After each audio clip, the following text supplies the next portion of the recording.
एक समय की बात है, एक गर्मी की सुस्त दोपहर में एक छोटी लड़की जिसका नाम एलिस था, नदी किनारे अपनी बहन के साथ बैठी हुई थी। वह बोर हो गई क्योंकि उसकी बहन एक ऐसी किताब पढ़ रही थी जिसमें कोई चित्र नहीं था। अचानक एलिस ने एक सफ़ेद खरगोश को देखा, जो कोट पहने हुए बड़ी तेजी से भाग रहा था और देर हो जाने की बात बड़बड़ा रहा था। जिज्ञासावश एलिस ने उसका पीछा करने का फैसला किया। सफ़ेद खरगोश एक खरगोश के बिल में घुस गया और बिना सोचे समझे एलिस भी उसके पीछे पीछे चली गई। वह एक गहरे सुरंग में गिर गई, जहां वह धीरे धीरे तैरती हुई अजीब चीज़ों के साथ नीचे गिर रही थी। जब वह आखिरकार जमीन पर पहुंची तो उसने खुद को एक अजीब से गलियारे में पाया। अनेक दरवाजे थे, लेकिन सभी बंद थे। एक छोटी मेज पर उसे एक चाबी और एक बोतल मिली, जिस पर लिखा था, मुझे पियो। इसे पीने के बाद वह इतनी छोटी हो गई कि वह एक छोटे दरवाजे से सुंदर बगीचे में जा सकी। जल्द ही एलिस को एहसास हुआ कि वह इतनी छोटी हो गई है कि मेज पर रखी चाबी तक नहीं पहुंच पा रही थी। निराश होकर उसने एक केक खा लिया, जिससे वह अचानक बहुत बड़ी हो गई, इतनी बड़ी कि वह कमरे में फिट नहीं हो पा रही थी। उसने रोना शुरू कर दिया और उसके आंसू पूरे गलियारे को पानी से भरने लगे। अंततः वह फिर से छोटी हो गई और खुद को अपने ही आंसुओं के एक तालाब में तैरता हुआ पाया, जिसमें अन्य जीव भी तैर रहे थे, जैसे कि एक चूहा।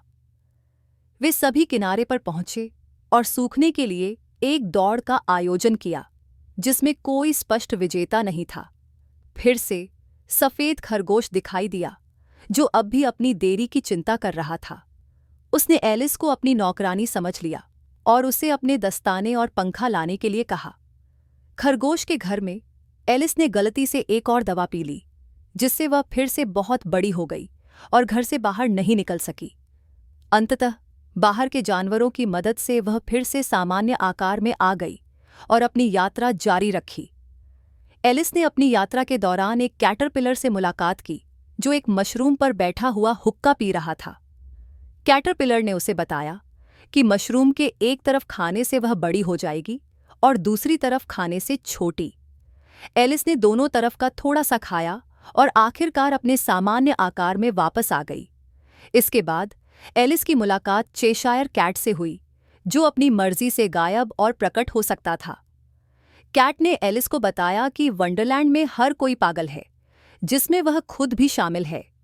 उसने एलिस को सलाह दी कि वह मैड हैटर या मार्च हरे से मिलने जाए, जो दोनों एक चाय पार्टी कर रहे थे। मैड हैटर की चाय पार्टी में एलिस ने मैड हैटर, मार्च हरे और एक नींद में डूबे डॉर्माउस से मुलाकात की।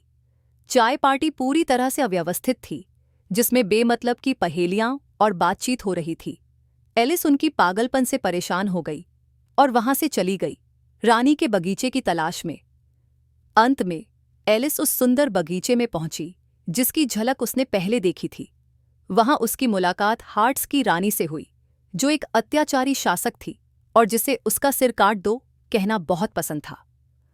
रानी ने एलिस को क्रॉकेट खेलने के लिए आमंत्रित किया, लेकिन यह एक अजीब खेल था, जिसमें फ्लेमिंगो को मैलेट की तरह और हेजहॉग्स को बॉल की तरह इस्तेमाल किया जा रहा था।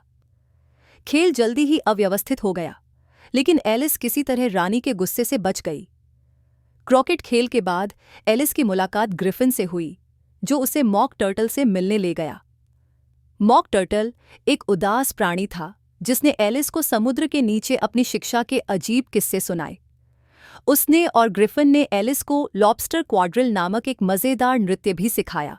जल्द ही एलिस को रानी की अदालत में एक मुकदमे में बुलाया गया। मुकदमा कुछ टार्ट्स की चोरी के बारे में था और नाइव ऑफ हार्ट्स पर इसका आरोप था। पूरी प्रक्रिया बेहद हास्यास्पद थी, जिसमें बेमतलब के सबूत और गवाह थे। एलिस इस बेतुकेपन से परेशान हो गई, खासकर जब रानी ने उसकी फांसी का आदेश दिया। जैसे ही रानी ने उसका सिर काट दो कहा, एलिस को एहसास हुआ कि वह फिर से अपने पूरे आकार में आ गई है। उसने साहसपूर्वक कहा कि रानी और उसकी अदालत महज एक ताश के पत्तों का समूह है। तभी ताश के पत्ते उस पर उड़ने लगे और एलिस जाग उठी। वह फिर से नदी किनारे थी और उसे एहसास हुआ कि यह सब एक सपना था। उसने अपनी बहन को अपनी अजीबोगरीब यात्रा के बारे में बताया और वे दोनों उस जिज्ञासु दुनिया के बारे में सोचने लगीं जहां एलिस ने अपनी यात्रा की थी।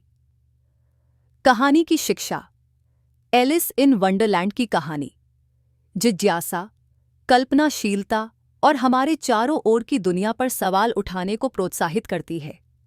यह दिखाती है कि चीज़ें हमेशा वैसी नहीं होती जैसी वे दिखती हैं, और आत्मखोज की यात्रा उतनी ही अजीब और अनूठी हो सकती है जितनी हम इसे होने देते हैं।